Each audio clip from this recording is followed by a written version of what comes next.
Republicans plan to open an investigation into the origins and cover-up of the COVID pandemic. And wouldn't you know it, many roads are already leading to Dr. Anthony Fauci. New details show that the White House 100% colluded with big tech to silence critics. Drug makers silenced reporters in order to make billions of dollars, and Republicans blocked the IRS from getting $80 billion and 80,000 new IRS agents to harass the average American. Plus, Biden and his team just made a huge positive contribution to the country. Thank you so much for liking and sharing these videos. It really helps me out right here on YouTube. And oh my gosh, there is so much good stuff to share with you today, so stick with me to the very end. Both former President Trump and Vice President Mike Pence have responded to the recent revelation that President Joe Biden kept classified documents in his school office after leaving office back in 2016.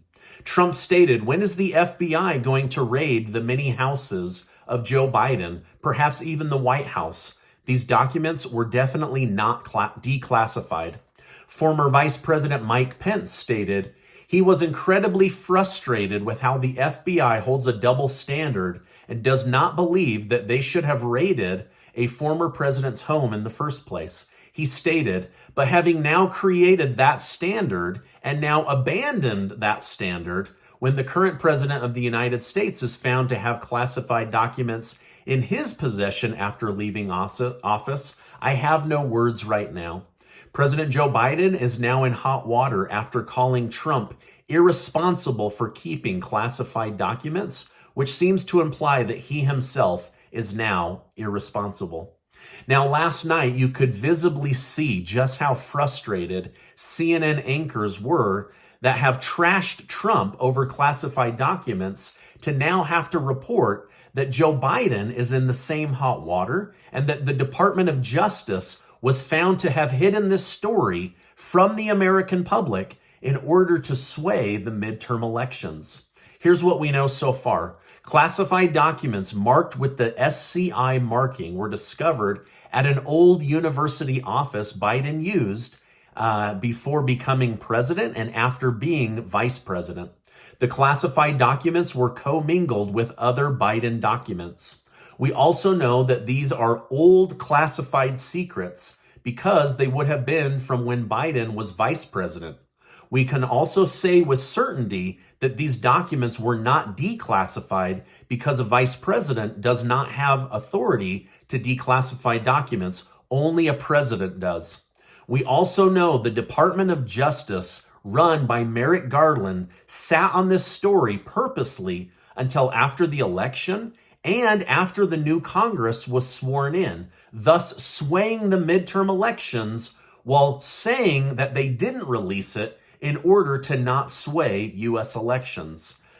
We also know that Biden and Garland are refusing to answer questions on the situation or the cover-up of the situation today, likely because it looks really, really bad for trashing Trump and calling for him to be jailed, only to find out your sitting president did the same thing, and the Department of Justice, which is supposed to be unbiased and impartial, participated in the cover-up of a story for 65 days. This is all being made public now.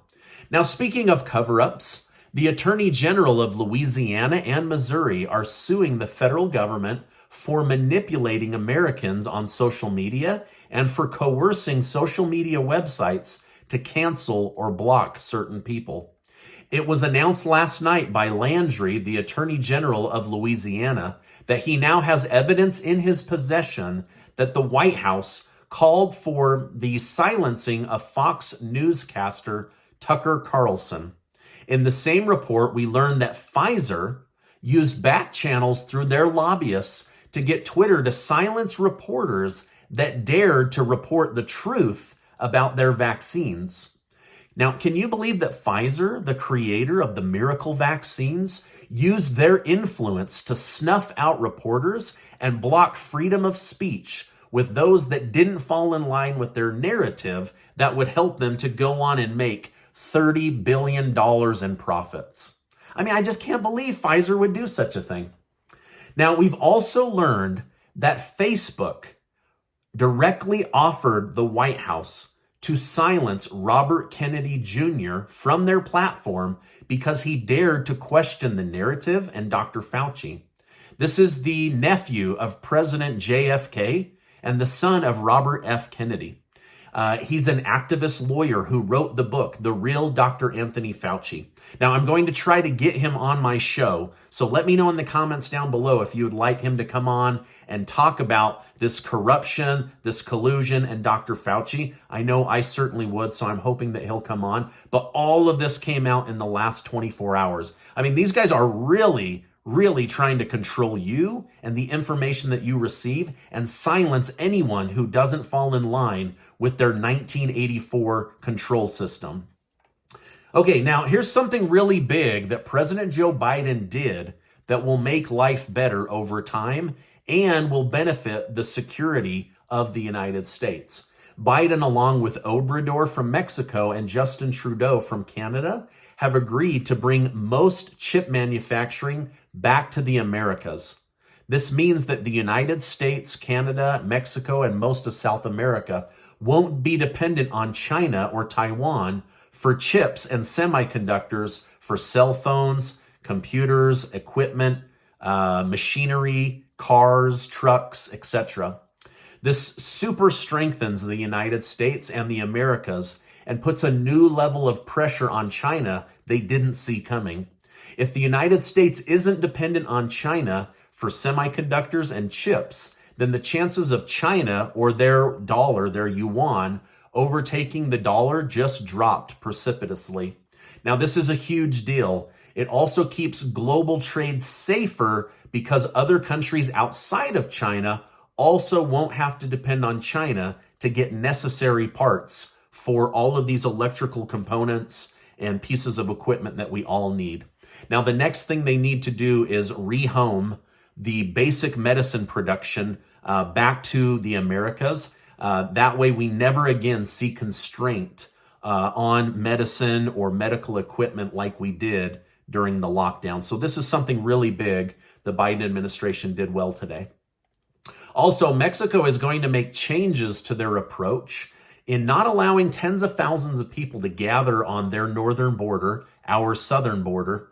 And this will allow the United States and Mexico to work closely together to refine the immigration process. Now, this is also a really big deal because the United States needs workers. We need new blood. We need people coming in and strengthening the country, but we have to be very careful about who's getting into the country. DHS revealed that they captured 30,000 people with criminal records at the border. And so we just have to be really careful of who's getting into the country. Now, after much back and forth voting, Republican Kevin McCarthy is now Speaker of the GOP-controlled House. In his first order of business, he led the charge to cancel the previously passed $80 billion for the IRS funding. He stated House Republicans just unanimously voted to repeal the Democrat army of 87,000 IRS agents. Now, this was our first act of the new Congress, because government should work for you, not against you. Promises made, promises kept. That was Kevin McCarthy's quote.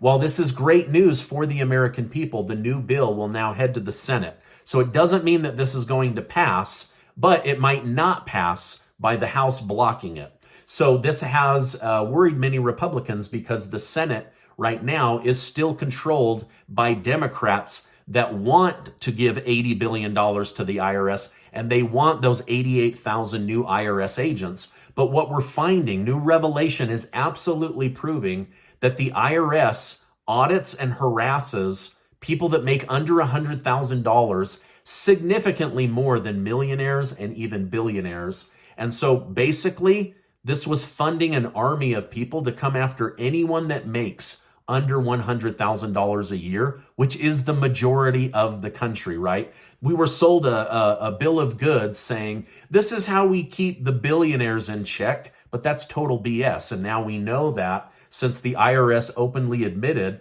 Yeah, we mostly just go after people that are average income. So this is a really, really big deal. All right, with that being said, another package has just passed. The Republican-led House is planning to open an investigation into the origins of COVID and into the federal government-funded gain-of-function research. As the new majority, Republicans now have the authority to subpoena, which will legally force people and agencies to comply and provide hidden information from the last 2 years. What's really revealing is that they are now finding a paper trail that appears to lead to Dr. Anthony Fauci. President Obama, in his wisdom, made gain-of-function research illegal. So Fauci moved it to Wuhan, China, and other labs around the world, including in Ukraine. Then Fauci approved funding grants to China, but to cover his tracks, he sent the money to other organizations that then funded the Wuhan lab. So basically, he indirectly funded gain-of-function research and the very labs that worked on gain-of-function in order to make these viruses significantly more infectious and deadly. Now, I believe that Congress will see this through, and we will see what comes of it. People are obviously innocent until proven guilty. However, it does look like Fauci may be in hot water since he directly went against President Obama and funded gain-of-function research through these back channels into Ukraine and into Wuhan, China. So there's definitely a lot of smoke and mirrors that he has used through interviews and controlling the narrative in order to vilify the lab leak theory and to get people to look the other direction. But now we're looking right at him, and he's not going to be able to hide. Now, this is my update for today. As I know more, I will come on and share more with you. Casey and I are doing a big $5,000 giveaway. 10 of you are going to win the opportunity to work with me on your financial situation, your debt situation. We're also going to give the winners $500 in cash, and we're really excited to do that. And I'll make sure to leave a link with the details down below. Now, before you go, I want to remind you that you are amazing. I appreciate you being in my community. Make sure to check out this important video and get subscribed to the channel. Hey, thanks for stopping by today, and I'll see you on the next video.